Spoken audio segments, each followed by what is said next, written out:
This is the second lesson on the Canterbury Tales, and in this lesson we're going to meet our first pilgrim.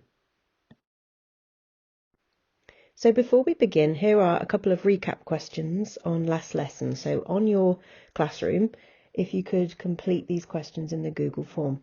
Question number 1 is, where were the pilgrims heading? So where were they going?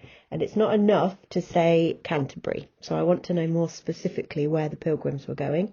Question number 2 is, how did more people manage to read the Canterbury Tales? What happened to mean that more people were able to read the Canterbury Tales? So, in the Canterbury Tales, there are 30 pilgrims on their way to Canterbury, and they stop off in the beginning at a pub. It's an inn called the Tabard, which was a real inn in Southwark in London. And whilst they're at the inn, the host, the person who is the owner of the inn, suggests that each pilgrim tells 2 tales on the way out and 2 on the way home to help while away their time on the road, so to keep them occupied. And then he says that the best storyteller will be rewarded with a free supper when they get back. And the tales are what Chaucer then writes for us, and they offer an insight into what life was like in England during the late 14th century. The 30 pilgrims are made up of all different types of people from all walks of life. There is a knight, a miller, a reeve, a cook, a man of law, a friar, a franklin, a physician, a shipman, a monk, a nun, and many more. All of these people are given their own little introduction in what's called the Prologue to the Canterbury Tales, and then they have their own tale too.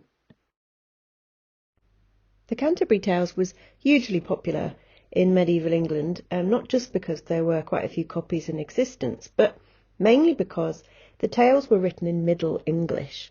So if you remember, there was a period of time in England where there were no invasions, so English as a language started to settle into itself and became what we called Middle English. After 1066, when the Normans invaded, those in power would have spoken French or Latin. So the fact that Chaucer wrote his Canterbury Tales in Middle English is kind of a direct nod to ordinary people. This is him providing literature, providing stories for ordinary people who didn't speak Latin necessarily and didn't speak French, but spoke Middle English. And there's a word that's used to describe this kind of writing, and it's called the vernacular. Now, the vernacular refers to your native language. It refers to the language that is spoken by ordinary people. So Chaucer wrote in the vernacular, and this made his stories accessible, readable by lots of different people. It's the equivalent now, if you were to write in the vernacular, you might include phrases that are specific to 2021. So you might say things like lol, or I don't know what you say these days, sick, or so on.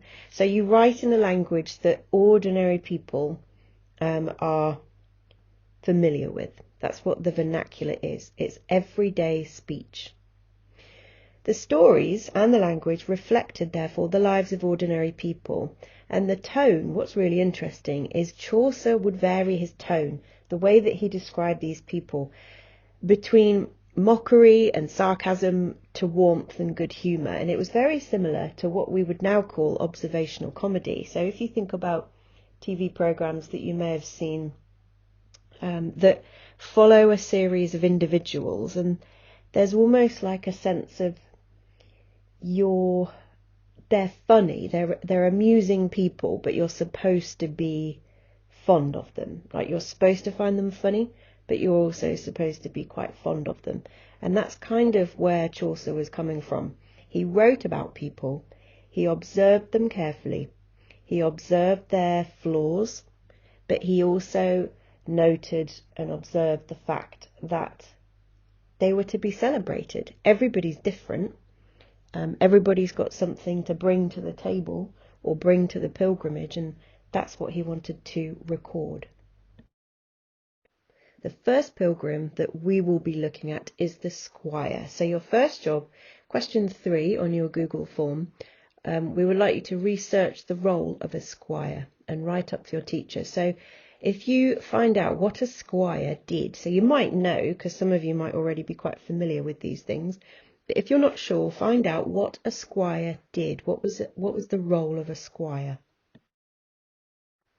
We're going to listen now to the squire's description from the general prologue. So in the prologue, Chaucer introduces all of the pilgrims before he tells their actual tale. He introduces them all in a short passage, and we're going to hear this being spoken in Middle English, so you'll hear what it would have sounded like. So let's listen and see if there are any words we can recognise. With him there was his son, a young Squire, a lover and a lusty bachelor, with lockes cruel as they were laid in press. Of 20 year of age he was, he guessed. Of his stature he was of even a length, and wonderly deliver and of great strength. And he had been some time in Chivachia, in Flanders, and Artois, and Picardy, and borne him well, as of so little space, in hope to standen in his lady grace.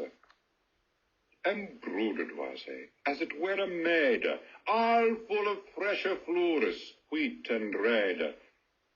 Singing he was, or flighting, all the day. He was as fresh as is the month of May. Short was his gown, with sleeves long and wide. Well could he sit on horse and fair read. He could a song smack, and well indeed, just and eke dance, and well portray and read. So hot he loved, that by nichtertale he slept no more than doth a nichtengale. Courteous he was, lowly and serviceable, and carved before his father at the table.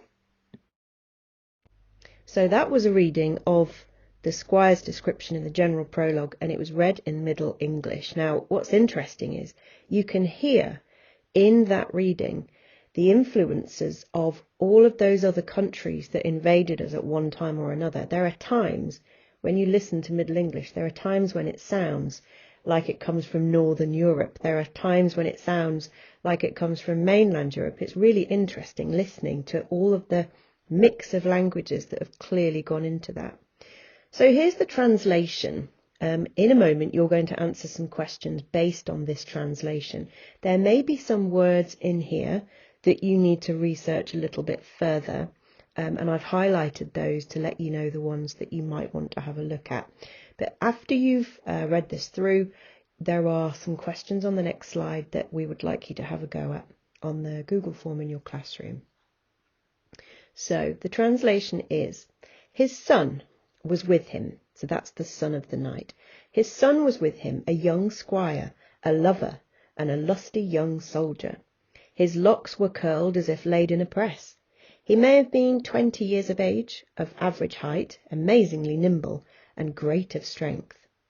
He had been at one time in a campaign in Flanders, Artois, and Picardy, and had borne himself well in so little time, in hope to stand in his lady's grace.